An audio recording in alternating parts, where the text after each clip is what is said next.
Majed al-Shafi, welcome to Jerusalem Dateline. Thank you for having me. Now, you were born in Egypt, a Muslim. You grew up there, and then you became a Christian, and you were persecuted, and you had to flee. You fled to Israel because it was the only place in the Middle East you could flee to. And now you're in Canada, and you started One Free World International. Fast forward to October 7th. You decided to make a film about October 7th and what happened. Why did you do that?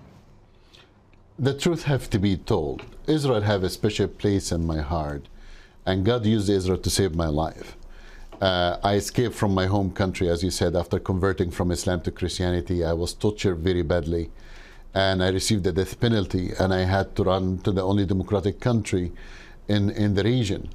And when October 7th happened, it was shocking to all of us, but it broke my heart because it just so much darkness and evil took this place. But God capable in taking this darkness and change it to light and a defeat to a victory. And that's a few days later I flew to Israel and I started Dying to Live, the documentary movie, in an order with amazing director Chris Atkins, in an order to show the grace of God and how we can tell the story of Israel and to fight the propaganda and the anti-Semitism that we see in the West today.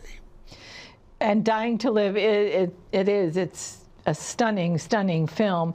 Tell me, who do you hope to reach with this film?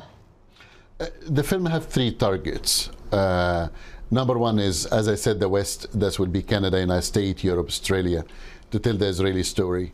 But also I would like to see it, and it was targeted as well, the Israelis. They want the Israelis to see it. Jews or Arabs, Israelis, what doesn't matter. But they have to know that they are not alone fighting this fight. But also the third target is how to duplicate this movie in Arabic and Persian and Urdu in an order to show this in the Arab countries. Because you can kill 100 Yahya Sinwars and Hassan Nasrallah and all of these terrorists, but you will find somebody to replace them. So we have to fight the ideology. We have to go to their homes and to show them the truth in love. And how did it affect you personally when you came here after October 7th? I couldn't sleep when I went to the kibbutzim and I had a meeting with the survivors and the victims. I couldn't sleep, like just the impact of such an event.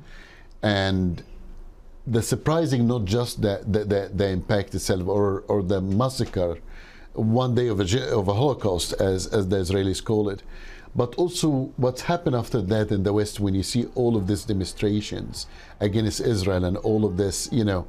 And now you can criticize Israel as you wish, but if you take from Israel the right to exist and the right to defend itself, this is the new anti-Semitism that we see, and that's the wave that we see. These demonstrators have to respond to one question.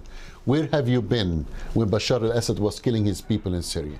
When Saudi Arabia was killing people from Yemen and Bahrain, when they sent their army to crush the Shia revolution in Bahrain? Where have you been when Iran was killing their own people just because a woman show a little bit hair? Where have you been? Why you did not ask for justice then? Why are you asking for justice now? Because it's not justice, it's anti-Semitism. Wow, yeah. So with that as the basis, and you interviewed a Palestinian in your film, and judging by what he said, do you think this is a political conflict that can be resolved in a political way? Will never be solved in a political way, and this is not a political conflict. Even if Israel give all Israel to the Palestinians and the Muslims will want to kill Jews. It's part of their ideology, it's part of their Quran, and there is no politically correctness here. Let's say the truth as it is. Politically correctness is the very cancer in our Western society. I can tell you by fact, the only way of peace, that both sides get introduced to the true Prince of Peace. Amen. Yes, well, Majed al-Shafi, thank you so much for joining us, and we just want to tell all our viewers to make sure they see your new film, Dying to Live. Thank you for having me.